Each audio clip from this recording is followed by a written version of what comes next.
வணக்கம், நான் உங்கள் கவி. வாங்க இன்றைய கதை படிக்கலாம். கதைக்குள் போவதற்கு முன்னால் நம்ம சேனலை யாராவது ஃபர்ஸ்ட் டைம் பாக்குறீங்க அப்படின்னா ப்ளீஸ் எல்லாரும் சப்ஸ்கிரைப் பண்ணிட்டு உங்கள் முழு ஆதரவையும் எனக்கு தரும்படி அன்புடன் கேட்டுக்கொள்கிறேன். வாங்க இப்போ கதைக்குள் இணையலாம். இன்று விஜய் அவன் காதலை தன்னிடம் சொல்வான் என்ற எதிர்பார்ப்போடு கல்லூரிக்கு வந்த குழலி அங்கும் இங்கும் அவனை தேடி பார்த்தாள். அவள் கண்களில் விஜய் தென்படவே இல்லை.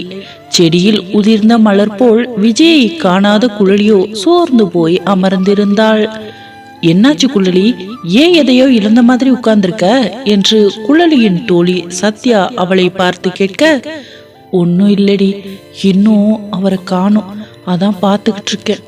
எப்பவுமே நான் வர்ற நேரம் வழியில தான் நிப்பாரு, ஆனா இன்னைக்கு என்னன்னு தெரியல, எங்க தேடியும் என் கண்ணுல அவர் படவே இல்லை, அதான் ஒரு மாதிரி கஷ்டமா இருக்குடி என்று குழலி சொல்ல, யாரு, நம்ம சீனியர் விஜய் தேடுறியா? அவரை காலையிலே பார்த்தேனே, நான் வரும்போது இங்கதான் நின்றுட்டு இருந்தாரு. அவங்களுக்கு ஏதாவது ஒர்க்கு கொடுத்துருப்பாங்க, செஞ்சுக்கிட்டு இருப்பாரு, வருவாரு. எங்க போயிட போறாரு, உன்னைய பார்க்காமலா போயிடுவாரு என்றாள் சத்யா. சத்யா சொல்வது மனசுக்கு சற்று ஆறுதலாக இருந்தாலும் அவனை பார்க்காதது அவள் மனதில் ஒரு வலியை ஏற்படுத்ததான் செய்தது. வகுப்பறை வாசலில் சிறு புன்னகையுடன் தன்னை கடந்து செல்லும் விஜயின் முகம் தெரியாதா என்று ஏக்கத்துடன் வாசலையே வெறித்து பார்த்தவள், காதல்னா சும்மாவா, மனசுக்குள்ள காதல் வந்துட்டா வழி தராமல் போயிடுமா என்ன என்று அவளே தனக்குள் நினைத்து கொண்டாள். இந்த பக்கம் சித்ரா தன்னை அலங்கரித்துக் கொண்டு பிரபுவின் வருகைக்காக காத்து கொண்டிருந்தாள். ஆனால் பிரபு வரவே இல்லை. சித்ராவுக்கு நடந்து நடந்து கால்களும் ஓய்ந்து போயின. என்ன ஆச்சு இவருக்கு? நான் அவர்கிட்ட பேசாதப்போ எப்பவுமே கரெக்டா வருவாரு, நம்ம எப்போ அவருக்காக காத்திருக்கோமோ அன்னைக்குதான் என்னை ஏமாத்துற மாதிரி நடந்துக்கிறாரு, வரட்டும் இன்னைக்கு என்று நினைத்து கொண்டிருக்கும் போதே செந்திலும் பிரபுவும் பைக்கில் வந்து இறங்கினார்கள். ஆனால் சித்ராவால் வெளியே செல்ல முடியவில்லை. காரணம், அவள் அப்பா கடையில் தான் இருந்தார். அச்சச்சோ, அப்பா இருக்காரே, இப்போ நான் போய் எப்படி பரிமாற முடியும்? குழலி வேற சொல்லிட்டு போயிட்டா, எப்படியாவது இன்னைக்கு கோவிலுக்கு வருவோங்கிற விஷயத்த அவர்கிட்ட சொல்லிடணும்னு. நான் எப்படி போய் அவர்கிட்ட சொல்லுவேன்? பத்தாததுக்கு அவர் கூடவே அந்த கருவாயம் வேற இருக்காரே. கடவுளே, எப்படியாவது நான் இவர்கிட்ட இன்னைக்கு கோவிலுக்கு வர்ற விஷயத்த சொல்லிடணும். என் வாழ்க்கைய இன்னைக்கு பேசி முடிவு பண்ணிடணும். நீ தான் எனக்கு ஒரு வழியை காட்டணும் என்று நினைத்து கொண்டே அங்கும் இங்கும் ஒளிந்து கொண்டு அவனை பார்த்து கொண்டே நின்றாள் சித்ரா. அந்த நேரம் பார்த்து சித்ராவின் அப்பாவை யாரோ அழைக்க அவர் கடையில் இருந்து வெளியே சென்று விட்டார்.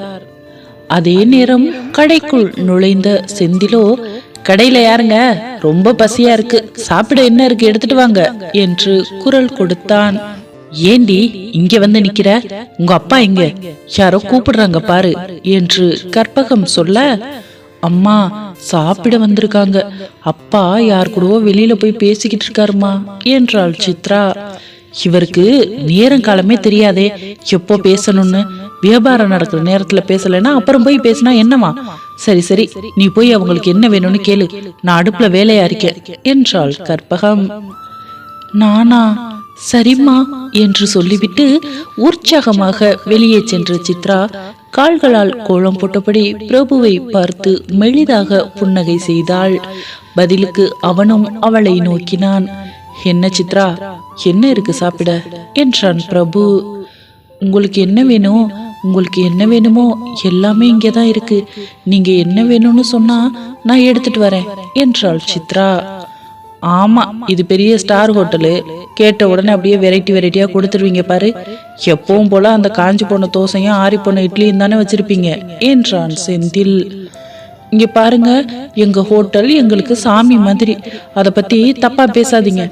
அது கூட கிடைக்காம தானே எங்க ஹோட்டலுக்கு நீங்க வரீங்க சாப்பிட, அப்புறம் எதுக்கு குறை பேசுறீங்க? எங்க அம்மா கிட்ட சொன்னா அவ்வளவுதான் என்றாள் சித்ரா. அப்படியா, கூப்பிடு கூப்பிடு கூப்பிடு, உங்க அம்மா கிட்ட நானும் ரொம்ப நாளா பேசணும்னு தான் இருக்கேன் என்று செந்தில் சொல்ல, ஐயோ அண்ணே, நான் சும்மா காமெடிக்கு சொல்றேன், நீங்க எப்பவுமே சட்டு சட்டுன்னு கோபப்படுறீங்க என்றாள் சித்ரா. டேய் சும்மா இருடா, எதையாவது சொல்லி அவளை உள்ள அனுப்பிடாத என்று அவன் காலை மிதித்தான் பிரபு. எதையோ பேசி தொலைங்க, இது ஒரு பொழப்பு. 2 இட்லி வாங்கி கொடுக்குறேன்னு உன் கூட சாப்பிட வந்தா இதெல்லாம் பார்க்கணும்னு என் தலையில் எழுதியிருக்கு என்று புலம்பிக் கொண்டே அமர்ந்திருந்தான் செந்தில். அப்புறம் சித்ரா, இன்னைக்கு என்ன உனக்கு பிறந்த நாளா? அதனால ஹோட்டல் எதுவும் ஸ்பெஷலா இருக்கா என்ன என்றான் பிரபு. எனக்கு பிறந்த நாளா? இல்லையே, ஏன் அப்படி கேக்குறீங்க என்றாள் சித்ரா. ஒண்ணுமில்ல, இப்போதான் பிறந்து வந்த குழந்தை மாதிரி முகத்துல பால் வடியுதே, அதனால கேட்டேன் என்றான் பிரபு. வெட்கத்தில் முகம் சிவந்த சித்ராவோ, அந்த மாதிரி ஸ்பெஷல் எல்லாம் ஒன்றும் இல்லைங்க, எப்பவும் போலதான், இட்லி தோசை பூரி வடை காஃபி அவ்வளவுதான் இருக்கு. டைம் ஆயிடுச்சுல்ல, நீங்க சீக்கிரமே வந்திருக்கலாம் என்று சித்ரா சொல்ல, ஏன் சீக்கிரம் வந்தா இன்னும் 10 வெரைட்டியை சேர்த்து போட்டிருப்பீங்களா என்ன? அதே தோசையும் இட்லியும் தானே என்றான் செந்தில். டேய் செந்தில், பேசாம இரேண்டா, ஏண்டா அப்படி பண்ற, பிளீஸ்டா என்று பணிவான தோரணையில் கேட்டான் பிரபு. சரி சரி, நீங்க வலிஞ்சு வலிஞ்சு பேசுங்க, நான் உங்க வாயவே பார்த்துக்கிட்டு உட்கார்ந்துருக்கேன். நீங்க பேச்ச ஆரம்பிக்கிறதுக்குள்ளயும் போனவங்க அப்பா திருப்பி வந்துட போறாரு என்றான் அவன். அதே போல் சித்ராவின் அப்பாவும் உள்ளே வந்தவர், சித்ராமா, ஒரு முக்கியமான வேலையா பக்கத்துல போற, கொஞ்ச நேரம் கடையை பார்த்துக்கோமா என்றார். சித்ராவிற்கு அப்போதுதான் உயிரே வந்தது. அப்பாடா என்று, சரிங்கப்பா நீங்க போங்க, நான் கடையை பாத்துக்கிறேன் என்று சித்ரா, இருங்க நான் உங்களுக்கு சாப்பாடு எடுத்துட்டு வரேன் என்று பிரபுவிடம் சொல்லிவிட்டு உள்ளே சென்றவள், எப்படி இவர்கிட்ட பேசுறது, எப்படி நான் இன்னைக்கு கோவிலுக்கு வரேன்னு அவர்கிட்ட சொல்றது, ஐயோ கடவுளே, ஒண்ணுமே தோணலையே, இந்த செந்தில் வேற பக்கத்திலேயே இருக்காரு, யாருக்காவது தெரிஞ்சா பிரச்சனை ஆயிடும், ஆனா இன்னைக்கு சொல்லிதான் ஆகணும், வேற வழியே இல்லை என்று நினைத்து கொண்டே யோசித்தவள் பொட்டுக்கடலையை எடுத்து ஒரு இலையில் ஒட்ட வைத்தாள். இன்றைக்கு கோவிலில் எனக்காக காத்திருங்கள் என்று எதையோ வைத்து ஒட்டி இலையை நீட்டியவரை அவனுக்கு கொண்டு சென்றாள். பிரபுவின் சாப்பாட்டு இலையில் பொட்டுக்கடலை பார்த்த செந்திலோ, ஐ பொட்டுக்கடலை மச்சான் என்று அனைத்தையும் மொத்தமாக அள்ளிவிட்டான். ஆட பாவி கருவாயா, எனக்குனே வந்திருக்கியா, எவ்வளோ கஷ்டப்பட்டு அதை எழுதிக்கிட்டு வந்த, இப்படி போட்டு சொதப்பிட்டியே என்று நினைத்து கொண்டே நகைத்தை கடித்து கொண்டு நின்றாள். என்னங்க இலையில பொட்டுக்கடலை வச்சிருக்கீங்க, சாப்பாடு இல்லையா என்றான் பிரபு. சாரிங்க, நான் கவனிக்கல, இலை மூடி இருந்துச்சு, சட்னிக்கு வச்சிருப்பாங்க போல, அப்படியே எடுத்துட்டு வந்துட்டேன், ஒரு நிமிஷம் இருங்க, வேற ஒரு இலை போடுறேன் என்று சொல்லிவிட்டு சித்ரா செந்திலை திட்டிக் கொண்டே உள்ளே சென்றாள்.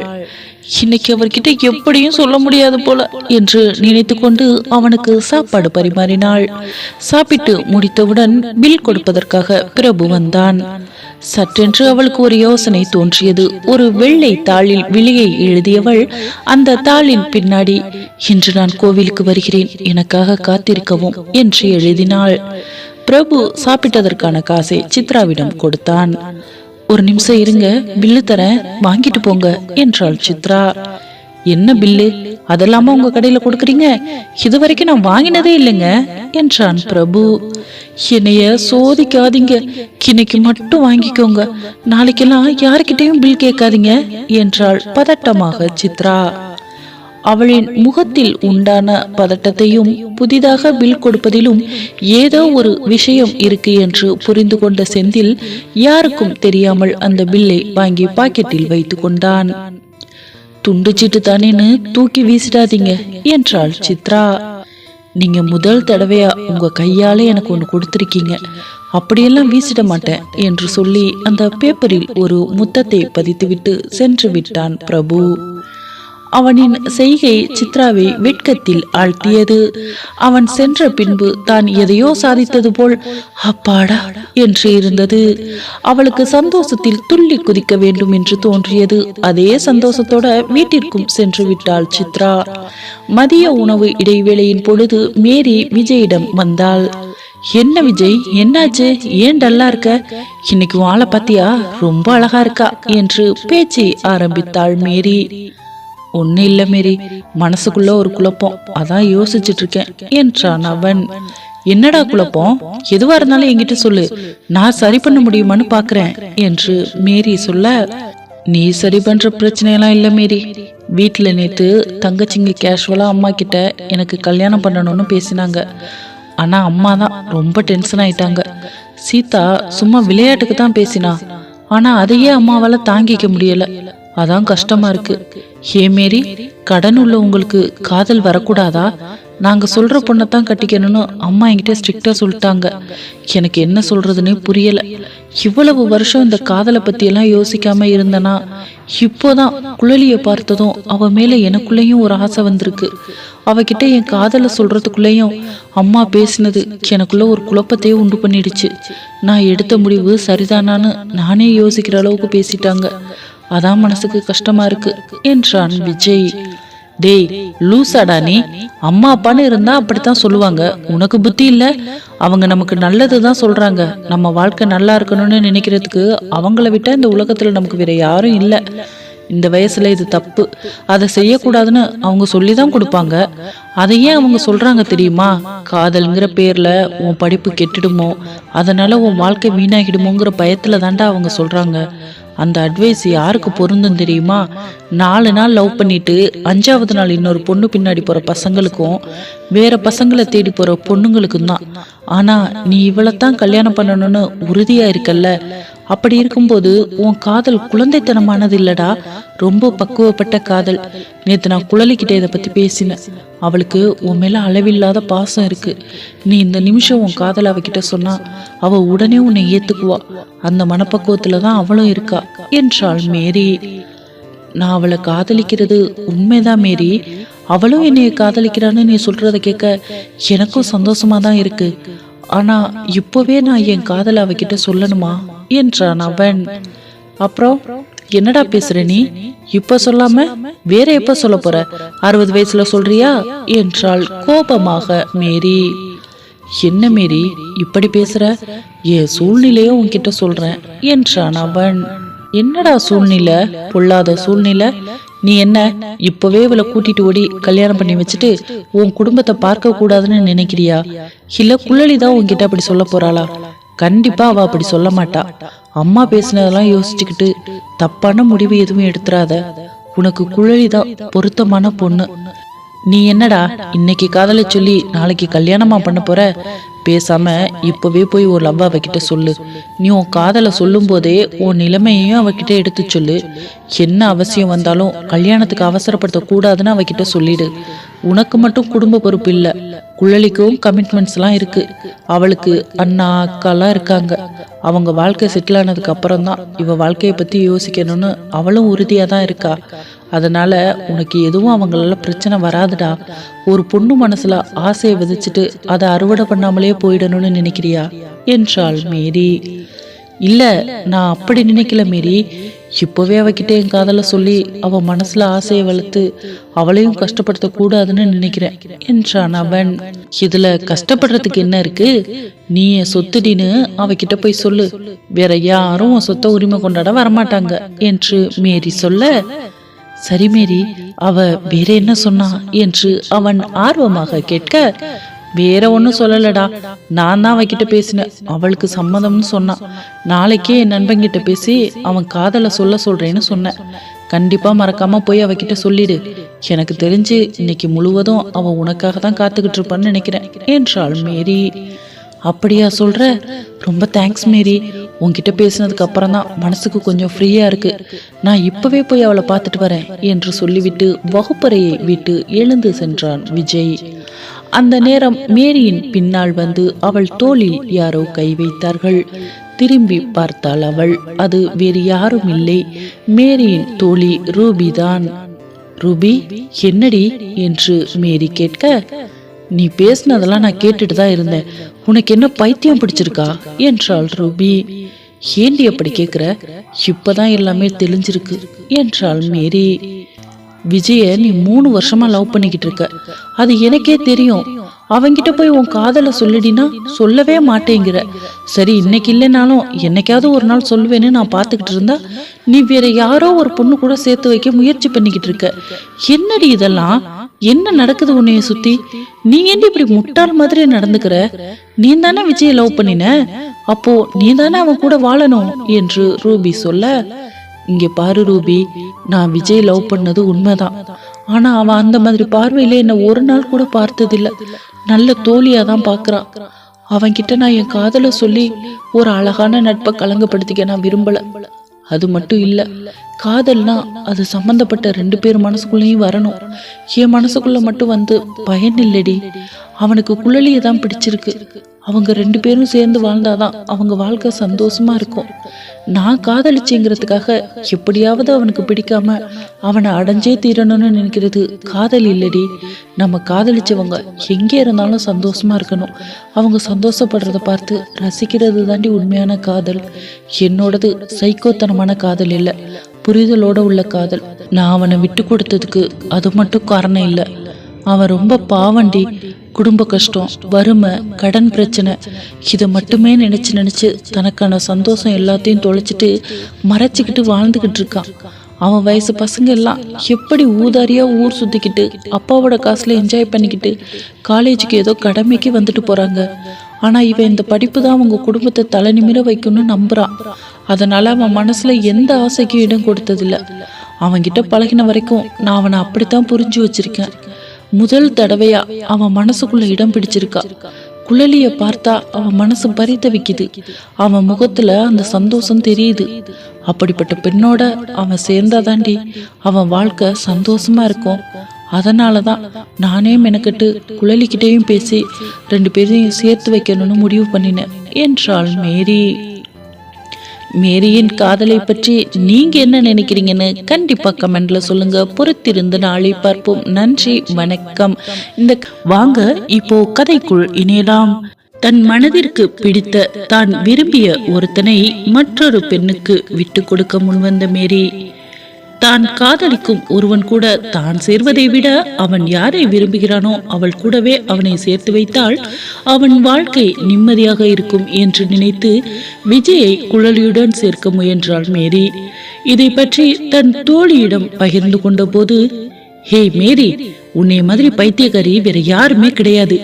எப்படிடி இப்படியெல்லாம் உனக்கு மனசு வருது? அவனை உருகி 3 வருஷம் காதலிச்ச, இப்போ 3 நிமிஷத்துல அவனை தூக்கி கொடுத்துட்ட. கேட்டா வியாக்கியானமா பேசுற, என்னமோ பண்ணி தொலை. ஆனா நீ இப்படி இருக்காத மேரி. நம்ம நல்லவங்களா இருக்கலாம், ஆனா இவ்வளவு நல்லவங்களாலாம் இருக்க கூடாது. அது உனக்கும் நல்லதில்லை, நம்மளை சுத்தி இருக்கவங்களுக்கும் நல்லதில்லை. மேரி, எனக்கே மனசு கஷ்டமா இருக்குடி. நீ எப்படித்தான் இதெல்லாம் தாங்கிட்டு பார்த்துட்டு இருக்கியோ தெரியல. நீயும் பொண்ணு தானே, உனக்கும் ஆசை பாசம்லாம் எதுவுமே இல்லையா? அவனே அவங்க குடும்ப சூழ்நிலையை நினைச்சு அமைதியா இருக்கும்போது நீ ஏட்டி 2 பேரையும் சேர்க்கணும்னு இப்படி துடிக்கிற? உன் பைத்தியக்காரத்தனத்தை நினைச்சு சிரிக்கிறதா அழுகிறதானே எனக்கு தெரியல. என்னமோ பண்ண. ஆனா ஒண்ணு மட்டும் சொல்றேன்டி, உன் நல்ல மனசுக்கு உன்னைய புரிஞ்சுக்கிட்டவன், உன்னைய பிடிச்ச ஒருத்தன் கண்டிப்பா உனக்கு வாழ்க்கை துணையா வருவான். நீ நல்லா இருப்படி என்று சொல்லிவிட்டு ரூபி சென்று விட்டாள். அவள் சென்ற பின் மேரியின் கண்கள் கலங்கியது, மனது மரத்து போனது. அவன் நல்லா இருக்கணும்டி, அதுதான் எனக்கு வேணும். அவன் முதலா குழலியத்தான் ஆசைப்பட்டான். அவ கூட இருந்தா மட்டும்தான் அவன் நல்லா இருப்பான். ஏன்னா அவளைத்தானே அவன் முழுமையா காதலிக்கிறான். அவங்க காதலை பிரிக்க நான் யாரு? எனக்கு அவனை பிடிச்சிருந்தா மட்டும் போதுமா? அவனுக்கு என் மேல அந்த மாதிரி எந்த ஃபீலிங்ஸும் இல்லாதப்போ நான் எப்படி அதை மீறி அவனை காதலிக்க முடியும்? ஒருத்தங்களோட அன்பை கட்டாயப்படுத்தி பெற முடியாது ரூபி. அது அவங்களுக்கா நம்ம மேல வரணும். இது புரியாததுனாலதான் எல்லா இடத்துலயுமே பிரச்சனை. இத நீயும் ஒரு நாள் புரிஞ்சுக்குவடி என்று நினைத்து கொண்டு வகுப்பறை பெஞ்சில் தலை சாய்த்து படுத்தாள் மேரி. இந்த பக்கம் குழலியை தேடி ஓடினான் விஜய். இப்பொழுது குழலி அவன் கண்களில் படவில்லை. அவளின் வகுப்பறைக்கு சென்று பார்த்தான், அங்கும் அவள் இல்லை. கேண்டீனுக்கு ஓடினான், அங்கும் அவள் இல்லை. திரும்பி வந்தவன் சத்யாவை பார்த்தான். சத்யா, குழலி எங்கே இருக்கா? ஆளையே காணோம் என்று விசாரித்தான் அவன். என்ன சீனியர், 2 பேரும் கண்ணாம்பூச்சி எதுவும் விளையாடுறீங்களா என்று சத்யா கேட்க, ஏன் என்னாச்சு, ஏன் அப்படி கேக்குற சத்யா என்றான் விஜய். பின்ன என்ன சீனியர், காலையிலிருந்து உங்களை காணும்னு அவ தேடிக்கிட்டு இருக்கா, இப்போ வந்து நீங்க என்னடானா அவளை காணும்னு தேடிக்கிட்டு இருக்கீங்க. சீனியர், இது காலேஜ், நீங்க விளையாடுறதுக்கு விளையாட்டு மைதானம் ஒண்ணும் கிடையாது என்றாள் சத்யா கிண்டலாக. ஏன் சத்யா, நான் சீரியஸா கேட்டுட்டு இருக்கேன், நீ காமெடி பண்ணிக்கிட்டு இருக்க. நான் இப்போ அவளை உடனே பார்க்கணும், எங்கே இருக்கா சொல்லு ப்ளீஸ் என்றான் விஜய். என்ன சீனியர், ரொம்ப தான் கோவப்படுறீங்க? நான் என்ன என்னோட பாக்கெட்லயே அவளை வச்சிருக்கேன்? கிளாஸ்ல தான் படுத்திருந்தா என்று சத்யா சொல்ல, அவ அங்க இல்லையே, நான் இப்போதான் போய் பார்த்தேன். ஆனா குழலி இங்க இருக்க மாதிரி தெரியலையே என்றான் அவன்.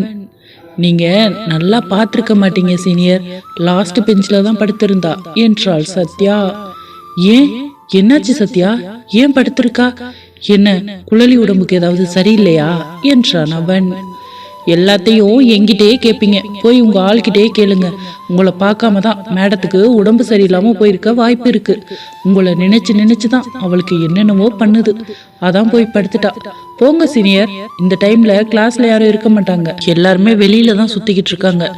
இப்போ போனீங்கன்னா அவ மட்டும்தான் இருப்பா. உங்களுக்காக நானும் வெளியில சுத்திட்டு கொஞ்ச நேரம் கழிச்சு வரேன், போய் அவகிட்ட பேசுங்க. அப்புறம் சீனியர், அவ ஏதாவது ஜூஸ் வாங்கிட்டு வர சொன்னா இதை கொண்டு போய் நீங்களே கொடுங்க என்று சொல்லிவிட்டு சத்யா சென்று விட்டாள். அந்த ஜூஸை வாங்கி கொண்டு ஓடி வந்த விஜய் குழலியின் வகுப்பறைக்குள் செல்லலாமா வேண்டாமா என்று தயங்கி நின்றான். பின்பு எதையோ சிந்தித்தவன் தைரியமாக உள்ளே சென்றான். ஒவ்வொரு பெஞ்சாக பார்த்தான், குழலியை காணவில்லை. கடைசி பெஞ்சில் போய் பார்த்தான், அவள் சுருண்டு கிடந்தாள். எப்படி அவளை அழைப்பது என்று யோசித்துக் கொண்டே நின்ற விஜய், குழலி என்றான். சட்டென்று விஜயின் குரல் கேட்டவள் வாரி சுருட்டி எழுந்து அமர்ந்தாள். நீங்களா என்றாள் குழலி. ஆமா, நானே தான். இந்த ஜூஸ குடி, உனக்கு என்ன பண்ணுது குழலி, ஏன் இப்படி படுத்திருக்க என்றான் விஜய். இப்ப ஏன் இங்க வந்தீங்க, உங்களுக்கு என்ன வேணும், நீங்க எங்க போனீங்க, ஏன் காலையிலேருந்து என் கண்ணுல படவே இல்லை, என்ன நம்ப வச்சு ஏமாத்த பாக்குறீங்களா என்றாள் குழலி கோபமாக. ஹேய் குழலி, என்ன பேசுற, நான் என்ன உன்னை நம்ப வச்சு ஏமாத்தின, எனக்கு ஒன்னும் புரியலையே என்று விஜய் கேட்க, ஏ உங்களுக்கு ஒன்னும் தெரியாதா, இல்ல தெரியாத மாதிரி நடிக்கிறீங்களா, சும்மா இருந்த என் மனசுல ஆசையை வளர்த்து விட வேண்டியது, ஆசையை வளர்த்துக்கிட்டதுக்கு அப்புறம் கண்டுக்கிறதே இல்ல, இதுதான் உங்க காதலா என்றாள் குழலி. குழலி இப்படி பேசுவாள் என்று சிறிதும் எதிர்பார்க்காத விஜயோ சந்தோஷத்தில் வாயடித்து போய் நின்றான். குழலி, நீ அப்படி என்கிட்ட பேசுற என்றான் விஜய். பொண்ணுங்க காதல சொல்லக்கூடாதா, எனக்கு உங்களை அவ்வளவு பிடிச்சிருக்கு, எனக்கு பொய் சொல்லலாம் வராதுங்க, என்னோட சந்தோஷம் கோபம் எல்லாத்தையும் எனக்குள்ள மறைச்சுக்க தெரியாது, எதா இருந்தாலும் மூஞ்சிக்கு நேரா சொல்லிடுவேன். நீங்க இன்னைக்கு உங்க காதலை என்கிட்ட சொல்லுவீங்கன்னு நான் எதிர்பார்த்து வந்தேன், ஆனா நீங்க சொல்லவே இல்லை, அதான் நானே சொல்றேன், எனக்கு உங்களை ரொம்ப பிடிச்சிருக்கு, உங்க கூட வாழ்ந்தா நான் சந்தோஷமா இருப்பேன்னு என் மனசு சொல்லுது. உங்க வீட்டுல ஒருத்தியா என்னை ஏத்துப்பீங்களா, உங்களுக்குள்ள என்னைய சேர்த்துப்பீங்களா என்றாள் குழலி. குழலியின் இந்த வார்த்தைகள் அவனை உள்ளம் உருகச் செய்தது. உடனே இதற்கு எப்படி ரியாக்ட் செய்வது என்று அவனுக்கும் தெரியவில்லை. எஸ் எஸ் எஸ் என்று தன் கைகளால் வெற்றி குறியிட்டு சந்தோஷப்பட்டான். இந்த வார்த்தை எனக்கு எவ்வளவு சந்தோஷத்தை கொடுக்குது தெரியுமா, இந்த நிமிஷம் இந்த உலகத்திலே அதிகமா சாதிச்சது நான் தானே தோணுது. போன வாரம் வரைக்கும் என்னைய எதிரியா பார்த்த ஒருத்தி இன்னைக்கு வாழ்க்கை துணையா வர ஆசைப்படுறேன்னு சொல்ற, இதெல்லாம் எத்தனை பேருக்கு கிடைக்கும் குழலி, இதை சொல்றதுக்காகத்தான் நானும் வந்தேன். நான் உன்னைய மனதார காதலிக்கிறேன், உன் வாயாலே இதை கேட்டதுக்கு அப்புறம் நான் ரொம்ப சந்தோஷமா இருக்கேன். உன்னோட வழி துணையா வாழ்க்கை துணையா என்னைய சேர்த்துப்பியா? எங்க வீட்டுல எனக்கு 2 தங்கச்சி இருக்காங்க, அவங்க அழகான அன்பான அண்ணி வேணும்னு என்கிட்ட கேட்டாங்க, அதான் நீ வரியான்னு கேட்கலான்னு வந்த என்றான் அவன். என் வீட்டுல கூட கோபக்கார அண்ணன் ஒருத்தன் இருக்கான், அவனுக்கும் பாசமான மச்சான கொடுக்கணும்னு தான் எனக்கு ஆசை. நீங்க அண்ணனுக்கு மச்சானா வரீங்களா என்றாள் குழலி. இருவரும் ஒருவரை ஒருவர் பார்த்து மனசு விட்டு சிரித்தனர். ஒருவரின் காதலை ஒருவருக்கு தெரியப்படுத்தினர். சட்டென்று விஜய் குழலி என்று கையை பிடித்தான். இது காலேஜுங்க, எனக்கு உங்களை பிடிச்சிருக்கு, அதை உங்ககிட்ட சொல்லணும்னு ஆசைப்பட்டேன், மற்றபடி இதெல்லாம் வேண்டாமே என்று குழலி சொல்ல, என்னைய தப்பா நினைக்காத குழலி, நானும் தப்பான ஆளெல்லாம் கிடையாது, சந்தோஷத்துல என்ன பண்றதுன்னு தெரியாம உன் கையை பிடிச்சு வாழ்த்து சொல்லணும்னு தோணுச்சு, அதனாலதான் அவசரப்பட்டுட்டேன் என்றவன், என்னால என்ன கட்டுப்படுத்திக்க முடியல குழலி, இப்பவே காலேஜ் ஃபுல்லா கத்தி சொல்லணும் போல இருக்கு, டே இவன் என் ஆளுடான்னு சொல்லிடட்டா என்றான் அவன். அச்சுச்சோ வேண்டாங்க, யாருக்கும் தெரிய வேண்டாம், நம்ம காதல் நமக்குள்ளேயே வளரட்டும், மத்தவங்களுக்கு தெரியணும்னு என்ன அவசியம் இருக்கு என்றாள் குழலி. அப்படியா சொல்ற? நான் லவ் பண்றேன்னு தெரிஞ்சாதானே மற்ற பொண்ணுங்க என்கிட்ட ப்ரப்போஸ் பண்ண மாட்டாங்க. நான் சிங்கிளா சுத்திக்கிட்டு இருக்கேன்னு தெரிஞ்சா நிறைய பேர் என்னைய சைட் அடிப்பாங்களே, அது உனக்கு பிரச்சனை இல்லையா என்று விஜய் கேட்க, கண்ணை நோண்டிடுவேன். அவங்களுக்கு இல்ல, அவங்க சைட் அடிக்கிறத பார்த்து ரசிக்கிற உங்க கண்ணை நோண்டிடுவேன் என்றாள் குழலி. அடி பாவி, பார்க்க சாதுவா இருக்க, இவ்வளவு டெரரா பேசுற என்றான் விஜய். இனிமேலாம் அப்படித்தான். நீங்க என்னோட சொத்து, அவ்வளவு சீக்கிரம் அதை யாரையும் அபகரிக்க விட்டுற மாட்டேன் என்றாள் குழலி. சரி குழலி, டைம் ஆகுது, நம்ம ஈவினிங் மீட் பண்ணலாம் என்றான் விஜய். என்னங்க ஒரு நிமிஷம், நம்ம 2 பேரும் காதலிக்கிறோம், ஒருத்தங்களை ஒருத்தருக்கு பிடிச்சிருக்கு, அதுக்காக தனியா மீட் பண்றது, கூட்டத்துல நிற்கும் போது பேசுறது, இப்படி எதுவும் வேண்டாங்க. யாராவது பார்த்து வீட்டில் சொல்லிட்டாங்கன்னா பிரச்சனை ஆயிடும். எங்க வீட்டு சூழ்நிலை தான் உங்களுக்கு தெரியும்ல. என் அக்கா வாழாம வந்திருக்கா, அண்ணாவும் இருக்கா. அவங்க வாழ்க்கை நல்லபடியா அமைஞ்சதுக்கு அப்புறம்தான் என்னோட வாழ்க்கை.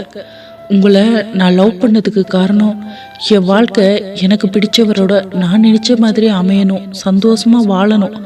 நான் இப்படி நினைக்கிறதுக்கு என் அக்காவோட வாழ்க்கை தான் காரணமா இருந்துச்சு. உங்களை பார்த்தப்போ நான் ஆசைப்படுற அந்த ஒருத்தர் நீங்கள தான் இருக்கணும்னு நினைச்சேன். அதனால தான் உங்களை காதலிக்கிறேன். அதுக்காக லவ் பண்ணினா வெளியில போகணும், சினிமாக்கு போகணும், கோவிலுக்கு போகணும், தனியா சந்திக்கணும், இப்படியெல்லாம் மற்றவங்க மாதிரி நம்ம இருக்க வேண்டாங்க. நம்ம படிப்புல கவனம் செலுத்தி நல்லா படிக்கலாம்.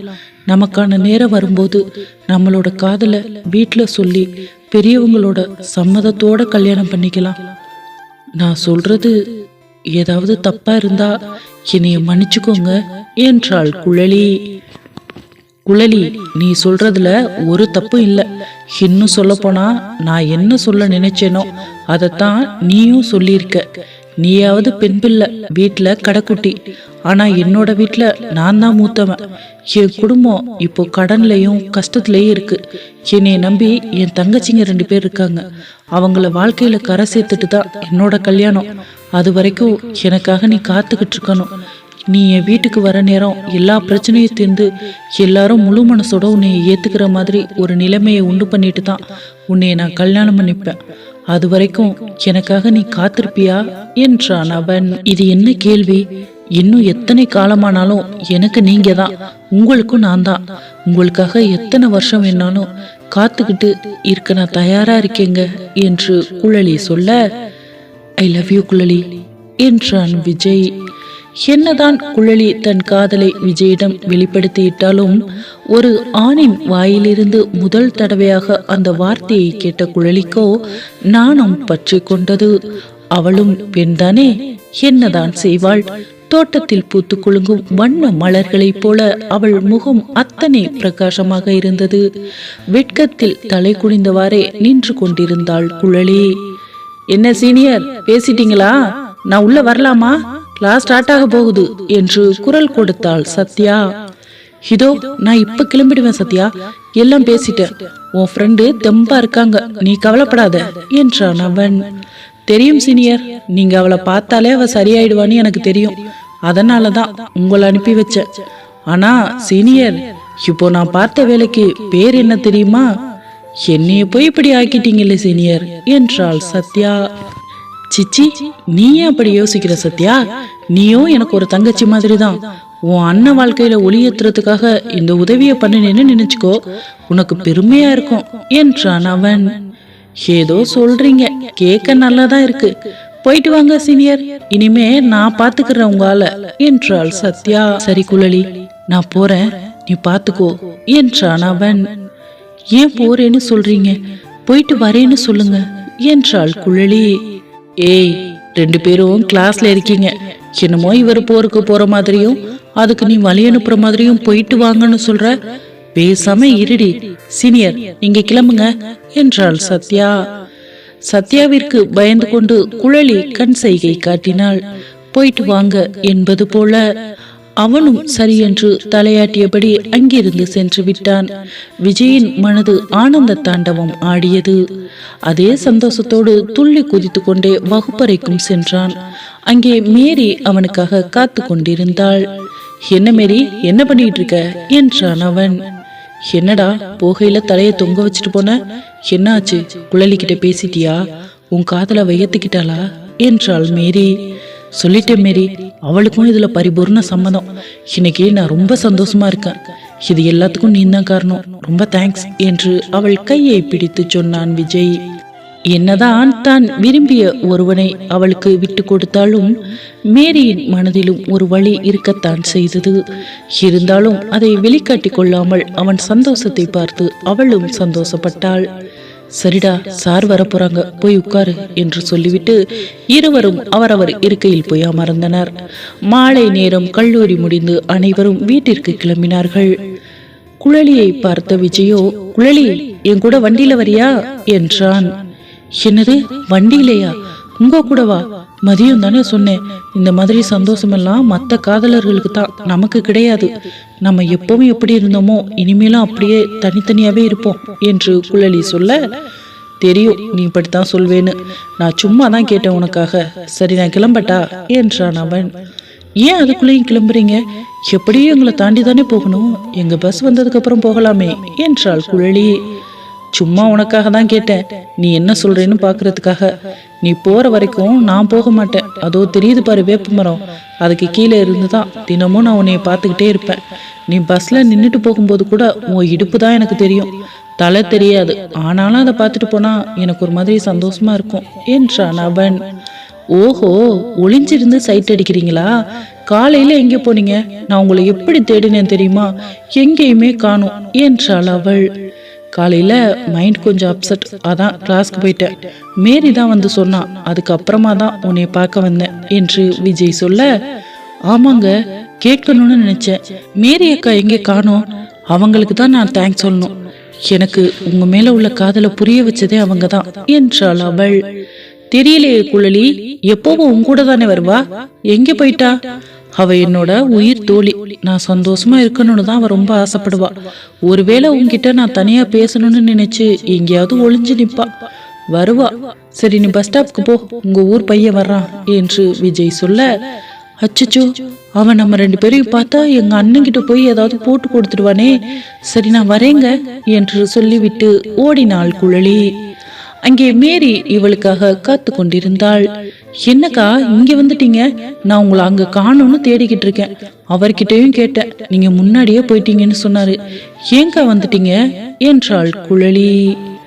இந்த கதையை பற்றி நீங்க என்ன நினைக்கிறீங்கன்னு கண்டிப்பா கமெண்ட்ல சொல்லுங்க. பொறுத்திருந்து நாளை பார்ப்போம். நன்றி, வணக்கம். இந்த கதை உங்களுக்கு பிடிச்சிருந்தா ப்ளீஸ் எல்லாரும் லைக் பண்ணுங்க, ஷேர் பண்ணுங்க, கமெண்ட் பண்ணுங்க, மறக்காம சப்ஸ்கிரைப் பண்ணுங்க. உங்க பொண்ணான கையால அந்த லைக் பட்டனை மட்டும் அமுத்திட்டு போயிடுங்க. நிறைய பேர் வீடியோ பாக்குறீங்க, ஆனா சப்ஸ்கிரைப் பண்ணவே மாட்டேங்கிறீங்க.